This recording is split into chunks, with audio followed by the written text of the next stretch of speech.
Adapun hal-hal yang fiksi, hal-hal yang hanya bersifat dongeng atau pembelokan sejarah, maka itu sama sekali tidak bisa disebut sebagai sebuah sejarah. Karena nasab bagian daripada sejarah, maka nasab juga adalah ilmu pasti.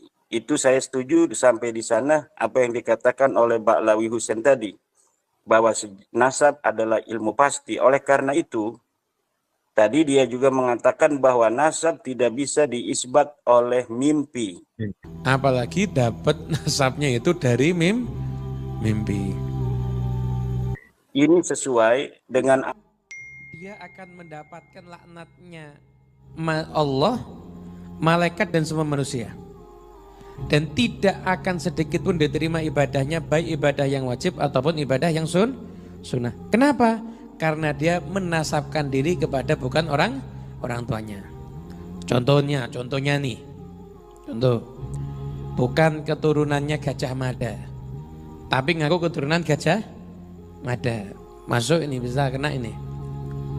Bukan keturunan Wali Songo, tapi dia ngaku keturunan Wali Songo, kena ini.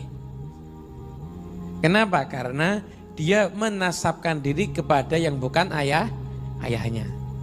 Lah harus dipahami bahwasanya tentang pembahasan nasab. Nasab itu ilmu pasti.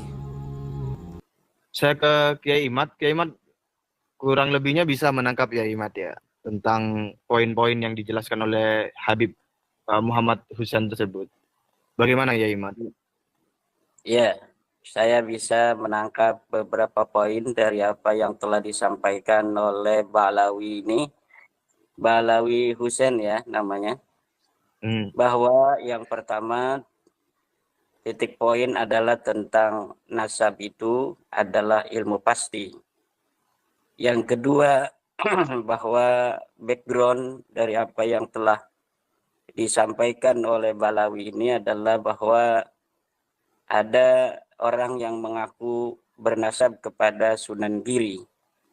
Yang kedua adalah tentang bagaimana para Ba'lawi rapih di dalam mengurut dan mencatat silsilah.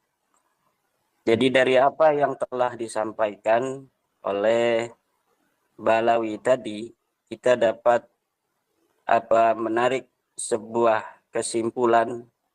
Pertama, sebenarnya yang disampaikan untuk poin pertama, yaitu tentang bahwa nasab adalah ilmu pasti, ini di situ saya setuju. Karena nasab adalah merupakan bagian dari ilmu sejarah. Menurut sebagian para ahli, sejarah adalah termasuk di dalam ilmu pasti. Sebagian yang lainnya mengatakan bahwa sejarah bukan ilmu pasti. Dari perbedaan sudut pandang dua kutub ini sebenarnya muaranya sama. Mereka yang mengatakan bahwa sejarah adalah ilmu pasti, yang dimaksud di dalam sejarah itu adalah sejarah masa lalu yang betul-betul terjadi berdasarkan dengan bukti yang faktual, yang empiris. Maka disebutlah itu sejarah sebagai ilmu pasti. Adapun sejarah yang mengalami pembelokan, kemudian disebut sejarah, itu ada kaitnya. Sejarah palsu misalnya, atau sejarah yang telah mengalami pembelokan. Kemudian menurut yang kedua bahwa sejarah itu bukan termasuk ilmu pasti, mereka menganggap kait-kait tentang sejarah itu, bahwa ada sejarah yang asli, ada sejarah yang palsu, itu tetap disebut dengan sejarah walaupun dengan penamaan tambahan, yaitu sejarah palsu. Tetapi menurut kelompok pertama, sejarah adalah ilmu pasti. Yang dimaksud dengan sejarah adalah sejarah yang betul-betul faktual terjadi pada masa di mana sejarah itu diatribusikan titik mangsanya. Adapun hal-hal yang fiksi, hal-hal yang hanya bersifat dongeng atau pembelokan sejarah, maka itu sama sekali tidak bisa disebut sebagai sebuah sejarah. Karena nasab bagian daripada sejarah, maka nasab juga adalah ilmu pasti. itu saya setuju sampai di sana apa yang dikatakan oleh Ba'lawi Husain tadi, bahwa nasab adalah ilmu pasti. Oleh karena itu, tadi dia juga mengatakan bahwa nasab tidak bisa diisbat oleh mimpi. Apalagi dapat nasabnya itu dari mimpi. Ini sesuai dengan apa yang telah dikatakan oleh seorang pakar nasab yang bernama Syekh Khalil bin Ibrahim Ad-Duwailimi dalam kitabnya Muqaddimat fi Ilmil Ansab, bahwa yang dinamakan dengan isbat nasab la yasbutu birru'yah. An-nasabu la yasbutu birru'yah artinya bahwa nasab tidak bisa diisbat oleh mimpi-mimpi. Nah, cuma sayangnya Ba'lawi tadi itu membuat contohnya kepada nasab Sunan Giri. Saya ini keturunan Sunan Giri. Tuh, kok kamu bisa tahu? Iya, saya tuh pernah naik bis, ketemu sama bapak-bapak tua, dibilangin, kamu itu keturunan Sunan Giri, berarti saya ini keturunan Sunan Giri. Ini berarti yang ngomong sama yang diomongi jeleknya podo ini berarti. Kemudian Ba'lawi tadi juga mengatakan bahwa kalau para habaib Ba'lawi itu nasab mereka tercatat dengan rapi.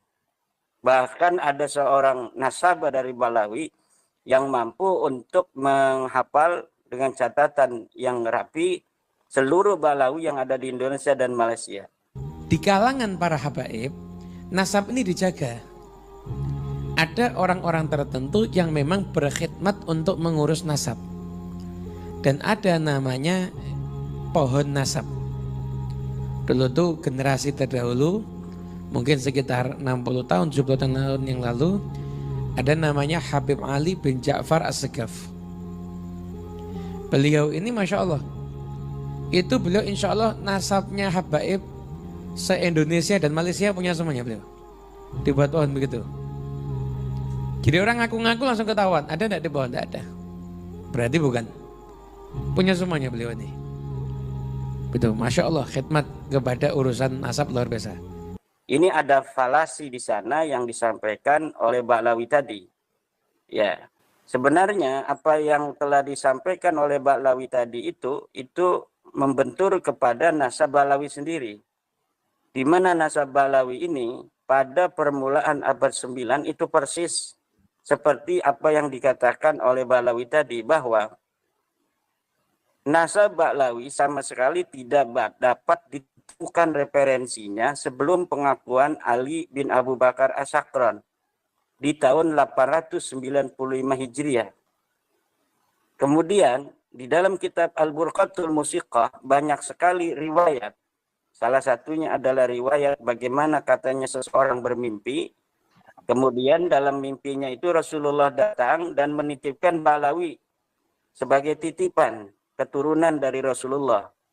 Maka yang disampaikan oleh Ba'lawi tadi, Husain Al-Muhdar apa siapa tadi? Husain Al-Habsyi. Husain Al-Habsyi itu membentur atau mendobrak atau menghajar daripada nasab dia sendiri pada abad yang ke-9. Kemudian juga dalam kitab An-Nur Safir Mas Rifki itu ada sebuah riwayat di mana seorang yang bernama Syihabuddin Ahmad, yang Syihabuddin Ahmad ini ada di abad ke-10 Hijriah, di dalam kitab An-Nur Safir itu diriwayatkan bahwa ketika dia masih mengalami keraguan tentang makam Ahmad bin Isa yang ada di Hadramaut, dia berada dalam keadaan tidak ingat. Ya. Kemudian Ahmad bin Isa datang kepadanya, kemudian dia bertanya kepada Ahmad bin Isa, apakah betul makammu itu yang ada di Hadramaut ini, wahai Ahmad bin Isa? Kemudian Ahmad bin Isa mengatakan, na'am. Dari situ kita dapat menarik sebuah benang merah antara apa yang diucapkan oleh Ba'lawi Husain Al-Habsyi tadi dengan riwayat-riwayat yang ada di dalam nasab Ba'lawi yang penuh dengan haluisme, yang penuh dengan nilai-nilai yang seperti yang dikatakan oleh dia. Satu sisi dia mengatakan bahwa nasab itu adalah ilmu pasti, di sisi lain banyak riwayat-riwayat di dalam tradisi literatur Balawi yang mengatakan bahwa beberapa macam item-item sejarah kenasaban mereka itu diisbat oleh mimpi. Walaupun apa namanya itu di dalam Alkitab Al-Burqatul Musiqa secara empiris kita dapat melihat di dalam kitab itu nasab mereka itu mulai apa namanya dibangun pada abad 9 itu. Tetapi nasab Balawi ini nasab yang betul-betul keluar, yang betul-betul muncul, timbul di abad 9 itu. Rumel Abbas pernah mengatakan bahwa sebenarnya Ali As-Sakran bukan yang pertama. Karena di dalam nasab itu, di dalam kitab Al-Burqatul Musiqa itu, Rumel Abbas itu mengatakan bahwa Ali As-Sakran hanya mensyarahi atau mengomentari sebuah syair yang diciptakan oleh Bakusher. Rumel tidak tahu kalau Bakusher itu adalah temannya Ali As-Sakran itu sendiri. Bisa jadi puisi-puisi yang diciptakan oleh Bakusher itu adalah puisi pesanan dari Ali As-Sakran karena dia masih hidup sama gitu. Dia adalah apa namanya murid daripada pamannya Ali As-Sakran itu. Ya kalau misalnya orang yang hidup satu masa, kecilnya bareng. Saya lagi bikin kitab nih Al-Burqatul Musiqa tentang nasab Balawi. Coba tolong dong bikin puisi tentang nasab kami. Sehingga bukan hanya dari kami kalangan Balawi yang apa namanya mengisbat nasab kami, tetapi dari orang lain juga mengisbat. Itu bisa saja terjadi. Maka sejarah dan nasab itu jangan sampai masuk di dalam filsafat yang abstrak. Karena sejarah dan nasab itu adalah sesuatu yang konkret, faktual, maka jangan sampai difilsafati sehingga nilai kekonkretan dan faktualnya sebuah nasab dan sejarah itu kemudian menjadi abstrak. Kadang-kadang moral sejarah itu Mas Rifki memang mempengaruhi manusia yang ada. Ya, tetapi kejujuran seorang sejarawan di dalam bagaimana dia menulis sehingga menghadirkan sebuah historiografi yang betul-betul nyata terjadi di masa lalu ini sangat penting agar apa? Kemenangan, kekalahan, kegetiran, kepahitan, kemanisan itu semuanya dapat terekam kemudian jadi pelajaran untuk kita hari ini dan masa depan di dalam membangun peradaban. Nah, kalau umpamanya sebuah bangsa ya menulis sejarah, kemudian menulis sejarah yang sudah mempunyai nilai-nilai moral, di sana moral dimasukkan untuk kepentingan sesuatu hal misalnya, itu nilai historiografinya itu akan hilang. Kemudian dia menjadi sebuah filsafat atau sinkronisasi sejarah untuk apa namanya mencapai tujuan bersama. Dan ini akan mengkaburkan apa posisi-posisi kesejarahan itu sendiri di masa yang akan datang. Nah, memang di satu sisi historiografi murni sesuai dengan fakta dan kenyataan di masa lalu itu kadang-kadang bagi apa namanya suatu daerah yang tidak memiliki apa namanya spirit perjuangan di masa lalu itu mungkin akan kurang bisa untuk menjadikan mereka yang hadir hidup di hari ini kemudian bisa menatap masa depan dengan penuh kebanggaan. Nah, tetapi para pakar ini sedang mengadu apa namanya teori. Apakah penting kita untuk menghadirkan sejarah apa adanya atau kita harus mengkolaborasikan sejarah dengan moral sejarah sehingga suatu apa namanya itu sejarah yang tidak baik di masa lalu kemudian tidak menjadikan orang-orang yang terkait dengan kedaerahan sejarah itu terjadi tidak menjadikan dia menjadi orang-orang yang inferior. Nah, kalau misalnya seperti daerah-daerah tertentu, ini sebut saja Banten misalnya, Mas Rifki, ini sebagai contoh saja. Iya. Itu sejak 1800 di mana VOC itu kemudian bangkrut, kemudian Perancis, Belanda kemudian betul-betul menjajah, karena sebelumnya kan sejarah yang mengatakan kita dijajah 350 tahun itu tidak sesuai dengan fakta. Karena faktanya sejak kedatangan Cornelis de Houtman ke Banten pada tahun 1590-an itu, dia datang untuk pertama kali sebagai pedagang. Kemudian sampai 1800, dari mulai 1600 sekitar 200 tahun itu mereka hanya mengadu domba antara satu kerajaan dan kerajaan lainnya.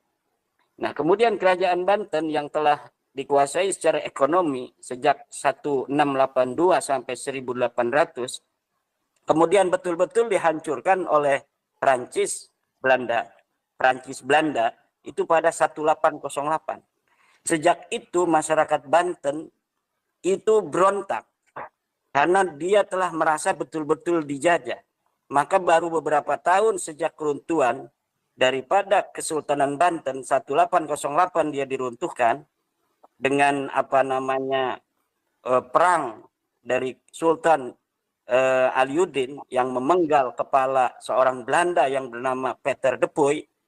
Kemudian disusul dengan Kiai Nuriman yang memberontak dari Pandeglang, disusul oleh Mas Jebeng, disusul oleh tahun berikutnya oleh Mas Jakaria, disusul tahun berikutnya oleh Cilegon, kemudian disusul lagi oleh Nyimas Gampara, Nyimas Melati. Kemudian setiap tahun sampai perang Cikande dan perang Caringin itu setiap waktu terjadi sebuah peperangan sampai 1926. Kemudian sampai sebelum merdeka.